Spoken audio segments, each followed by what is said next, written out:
चलिए आइए बच्चों स्टार्ट करते हैं कैपिटल गेन्स के साथ।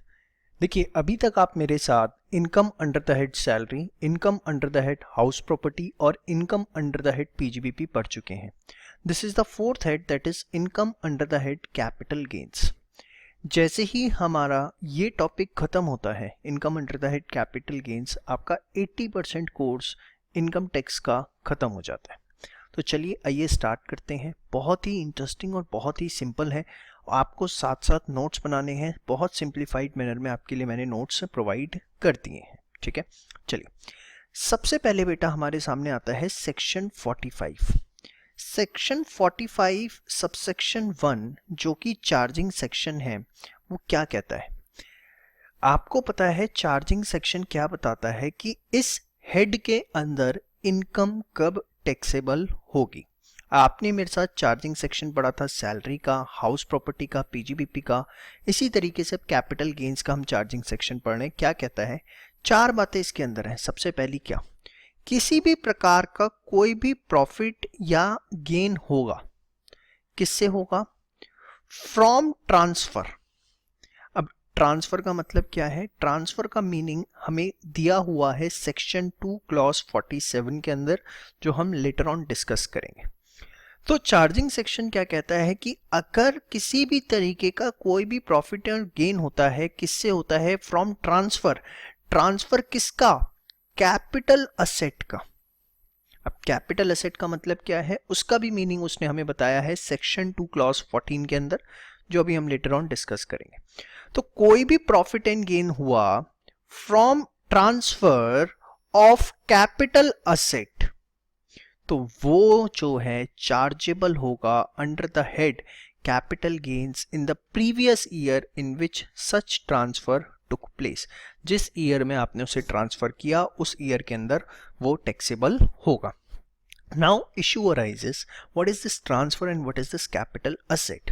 देखिए ट्रांसफर का मतलब आप लोग जो सिंपल वर्ड्स में समझते हैं वो समझते हैं सेल, कि हमने कोई भी कैपिटल असेट सेल किया, उस पे जो प्रॉफिट और लॉस हुआ। लेकिन लॉ मेकर ने यहाँ पे ट्रांसफर को बहुत अच्छे से इलैबोरेट किया है। क्या कहा है? ध्यान से देखिए।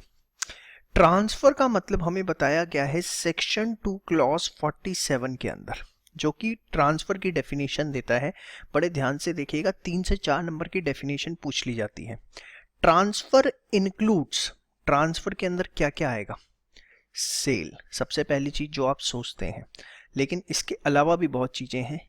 एक्सचेंज, एक्सचेंज बार्टर सिस्टम, ठीक है, और relinquishment of the asset. Relinquishment of the asset क्या होता है? रेलिंक्विशमेंट का मतलब होता है किसी चीज को सरेंडर करना। क्या करना? किसी चीज को सरेंडर करना। जैसे एग्जांपल के तौर पर सरेंडर ऑफ शेयर्स। जैसे एग्जांपल देता हूं मैं आपको,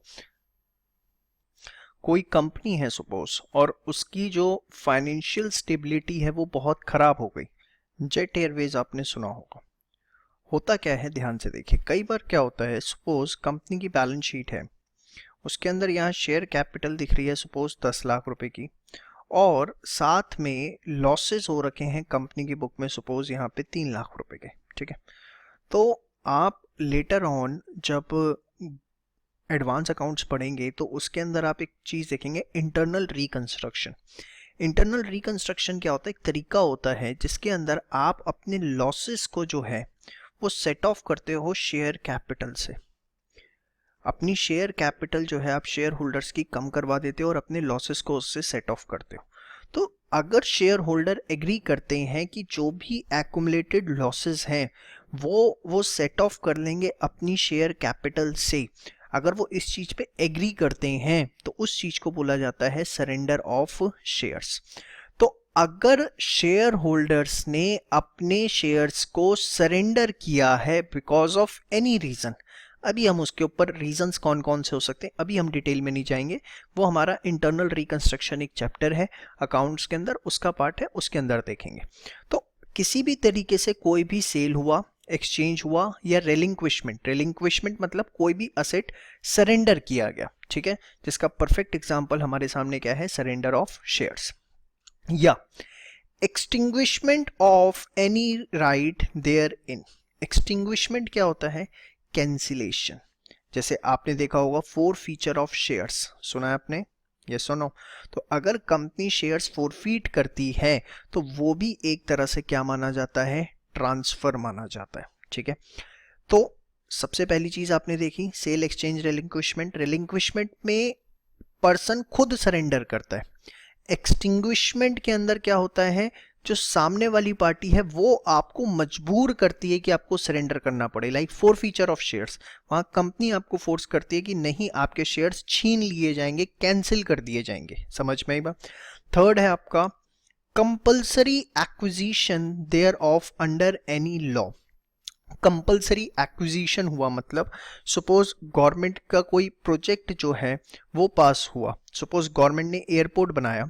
अब एयरपोर्ट बनाने के लिए उनको लैंड एक्विजिशन करना है, तो जो भी वो लैंड जिस भी एरिया में उन्होंने एयरपोर्ट डेवलप करना है वहाँ की सारी लैंड जो है वो गवर्नमेंट एक्वायर करेगी। तो जब वो गवर्नमेंट एक्वायर करेगी that will be called as compulsory acquisition. समझ में आई बात, sure. Compulsory acquisition thereof under any law. तो अगर गवर्नमेंट कंपल्सरी एक्वायर करती है कोई अपना प्रोजेक्ट डेवलप करने के लिए तो उसके अगेंस्ट गवर्नमेंट कंपनसेशन भी देती है, तो that is also covered under the definition of transfer. Fourth है conversion of capital asset into stock in trade. ये क्या है, सपोज मेरे पास घर में 20 किलो सोना पड़ा हुआ था, है नहीं बट एग्जांपल देता हूँ। सपोज मेरे पास घर में 20 किलो सोना पड़ा हुआ था और मैंने सोचा कि यार इतना सोना पड़ा हुआ है, एक काम करते हैं ज्वेलरी शॉप ही ओपन कर लेते हैं। तो वहाँ पर मैंने क्या किया, अपने कैपिटल असेट को अपना स्टॉक इन ट्रेड बना लिया, क्योंकि ज्वेलरी शॉप खोलूंगा तो जितना भी मेरा घर पे गोल्ड था उसको मैंने अपने बिजनेस के अंदर यूज करना शुरू कर दिया। ठीक है।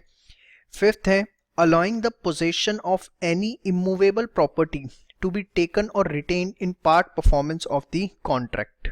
ये क्या है, सपोज मैंने 50 लाख रुपीस की एक प्रॉपर्टी परचेज करी और 50 लाख रुपीस की प्रॉपर्टी जो परचेज करी, मेरा एग्रीमेंट ऐसे हुआ कि मैं 20 लाख रुपए तो अभी पे कर दूंगा और प्रॉपर्टी का जो है पोजेशन ले लूंगा। ठीक है, रजिस्ट्री मैं अपने नाम पर तब करवाऊंगा जब 30 लाख रुपए की पेमेंट कर दूंगा। अभी मेरे को सिर्फ 20 लाख रुपए दे के पोजेशन मिल जाएगा, मतलब प्रॉपर्टी की कस्टडी मिल जाएगी, मैं उसको यूज करना शुरू कर सकता हूँ। लेकिन प्रॉपर्टी मेरे नाम पर कब होगी, जब मैं बैलेंस ऑफ 30 लाख रुपए उस पर्सन को दे दूंगा। तो यहां मैंने क्या किया, एक पार्ट अमाउंट दे करके प्रॉपर्टी की कस्टडी या पोजेशन ले लिया। तो इसको भी ट्रांसफर की डेफिनेशन में रखा गया है। देखिए, allowing the possession that is the custody, possession मतलब custody of any immovable property to be taken or retained in part performance. Part performance क्यों, क्योंकि 20 लाख रुपए दिए हैं। समझ में आई बात, श्योर। नेक्स्ट है any transaction which has the effect of transferring or enabling the enjoyment of immovable property like becoming member of cooperative society. अब ये क्या है, मैं आपको छोटा सा एग्जांपल देता हूं। कोऑपरेटिव सोसाइटीज जो होती हैं उसमें क्या होता है, आप पेमेंट करते हैं कोऑपरेटिव सोसाइटी को, उसके शेयर्स लेते हैं और उसके बदले में जो कोऑपरेटिव सोसाइटी अपना हाउसिंग प्रोजेक्ट डेवलप करती हैं उसमें रहने के लिए आपको घर दे देती। मतलब एग्जैक्टली होता क्या है, आप किसी कोऑपरेटिव सोसाइटी के मेंबर बनते हैं, उस मेंबर बनने के लिए आपको पेमेंट करनी पड़ती है।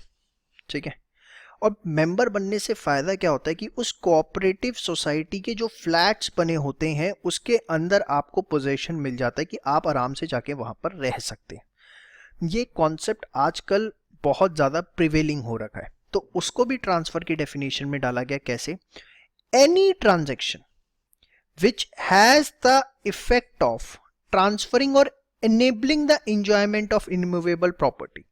आप मेंबर बन रहे हैं कोऑपरेटिव सोसाइटी के और उससे आपको बेनिफिट क्या मिल रहा है कि आप वो जो इमूवेबल प्रॉपर्टी है उसके बेनिफिट एंजॉय कर सकते हैं। तो जो ये आप मेंबर बन रहे हैं ना कोऑपरेटिव सोसाइटी के, ये भी ट्रांसफर की डेफिनेशन में आएगा, क्योंकि इसका मेंबर बनने से आप इमूवेबल प्रॉपर्टी के जो बेनिफिट्स हैं वो एंजॉय कर पाएंगे। समझ में आई बात, श्योर। नेक्स्ट है redemption of zero coupon bonds. देखिए, जीरो कूपन बॉन्ड्स क्या होते हैं, आपने मेरे साथ ऑलरेडी पीजीबीपी में पूरा देख लिया है। तो जब उनका रिडम्पशन होगा, मतलब जब कंपनी उसकी रीपेमेंट करेगी, तो that is also considered as transfer. ठीक है, तो ये आपके टोटल 7 पॉइंट्स हैं जो ट्रांसफर की डेफिनेशन के अंदर कवर अप किए जाते हैं। तो सबसे पहला क्या था, सेल, एक्सचेंज, रिलिंक्विशमेंट। रिलिंक्विशमेंट में आप खुद सरेंडर करते हैं विलफुली, एक्सटिंग्विशमेंट में कंपनी आपसे सरेंडर करवाती है। Compulsory acquisition, conversion of capital asset into trade. Position मिल गया आपको पार्ट पेमेंट करके मूवेबल प्रॉपर्टी का, वो भी ट्रांसफर है। कोई भी आपने ऐसी ट्रांजैक्शन करी जिससे आप इमूवेबल प्रॉपर्टी का बेनिफिट एंजॉय कर पा रहे हैं, like becoming member of cooperative society, वो भी ट्रांसफर है। Redemption of zero coupon bond. तो ये 7 पॉइंट्स हैं जो ट्रांसफर की डेफिनेशन में रखे जाते हैं। अब ध्यान से देखिए जरा क्या लिखा होता है, कोई भी प्रॉफिट और गेन हुआ किससे हुआ, ट्रांसफर से। ट्रांसफर में क्या क्या है वो सब मैंने आपको बता दिया। 4 नंबर की कई बार डेफिनेशन पूछ ली जाती है।